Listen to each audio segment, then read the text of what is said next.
Hi there. In my first video working with creating this goth dress, I finished at this stage. I have done a little bit of detailing over here by stitching around some of these black painted shapes in the center there. Now when I finished in the last video, I said that I felt I needed to alter this textile on the right side of the bodice here because it's not very well integrated with the other pieces in here, and at that stage I was thinking of painting it. However, I've been having a look at it, thinking about what I might do, and decided I might do some applique using scraps instead. So I've been playing around here a bit with this big piece that was cut off from the original dress that we're upcycling, and just sort of auditioning a place I might applique it over the background fabric. And I'm kind of thinking maybe there, and I have some other nice fragmentary pieces that could also be incorporated into this. So at present I'm going to look at collaging some of these pieces to alter this side of the bodice to integrate it more fully into the whole garment there. And I've also got these lovely strips that were cut off the original dress, these zigzag pieces on knit, which could be used somehow in a bit of a collage applique artwork over this side of the bodice. So I'm going to go away now and put it under the sewing machine and see what happens, and you'll see the result very shortly. Hi there, update. Alright, so I've sewed this big piece. This piece is appliqued over the top of that grey area. I've sewed a couple of narrow tucks along the front there. The reason I've done that is because this piping feature, which was on the original bed sheet, I want to actually reveal that. And when I'm thinking about doing some reverse applique here, which means I'm going to cut this piece out in a moment, I just really like that piece of printing there, so I don't want to cut that whole strip out. I'm going to only cut a portion of it out, this portion down here. So what I'm doing is cutting away the top layer. This has been zigzagged all around here, but this being a stretched synthetic fabric, it's not going to shred anyway. It's not going to fray, which is normally what you want to avoid if you don't like fibre. However, I always love fraying. Fraying is something I like to have in my garments. Okay, so I've cut that away to reveal those two piped lines there, which integrate with those couple of narrow pipings along there. And I'm going to do a little more reverse applique over this piece in a moment. And this is another fragment I have left over from the original upcycle garment. I think I'm going to attach that little flap there, so I'll pin that on so as to stitch that in a moment. Another little fragment I'm patching on up there. Now let me show you something. I thought I might do circles, you know, over here to replicate these circle shapes here, but I've decided I'm going to do squares instead. So using a piece of my tailor's chalk, I'm roughly marking on here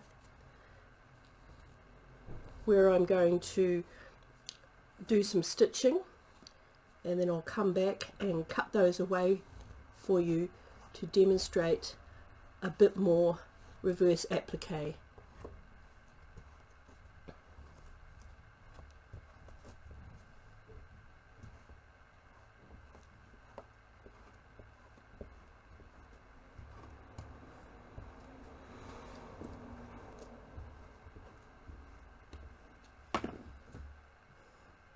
Yeah, I think that's quite sufficient. So I'll be returning in a moment to show you those results. Back again, next progress report. So I've stitched around those squares and I'm doing the reverse applique again, cutting away the top layer to reveal the underneath. And like I said, one of the delights of using a synthetic knit fabric is it isn't going to unravel.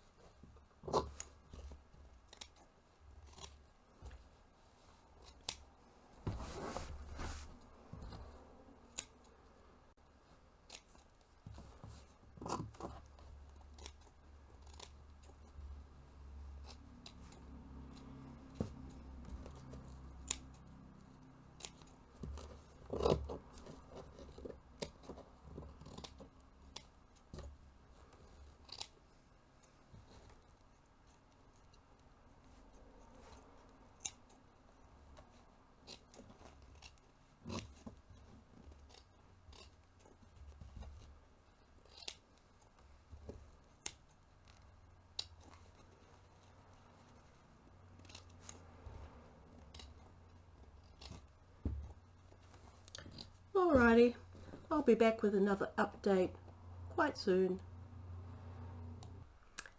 Okay, update number 3, I think. I'm pretty satisfied with where the top is at this point. I've done some more stitching in between my windows, my reverse applique windows there, some straight lines. I've satin stitched with the sewing machine in the brown, once again using the brown to integrate it with this side of the work which has got the brown prints in it. Now, one of the people who's had a significant influence on my art making, and this person isn't actually a textile artist, and in many ways he was more of an architect than a painter, was a very famous Austrian artist called Friedrich Hundertwasser. Hundertwasser lived the last few decades of his life in New Zealand, which is the country that I was born in. He lived up in the Bay of Islands. I once actually went there as a teenager, I think 17 or 18. I hitchhiked up there in an effort to meet him, and unfortunately he was overseas at the time, so I never got to meet him personally.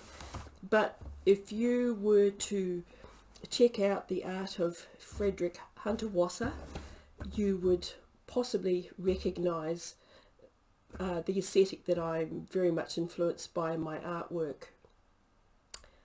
Now, I have already cut the back of this dress. I cut the back out first thing ages ago out of the elaborate textile I showed you in the first video. So I'm going to go away and sew the back to the front and be back shortly with that result, because all it's going to leave us to do to complete the garment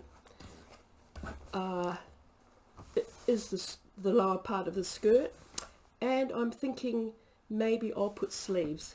So see you in a little while.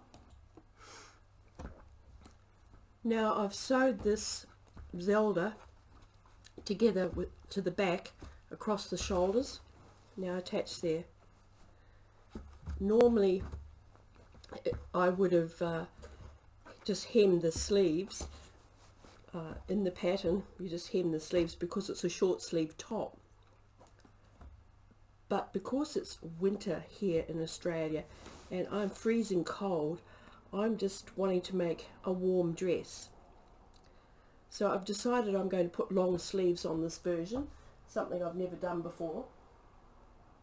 And in consulting with my available fabrics, I came across this remnant piece I bought a couple of years ago. It's a sort of fluffy knit, and I'm going to use this for the sleeves and quite possibly for the skirt. So on this side I've already cut and sewed a sleeve on there.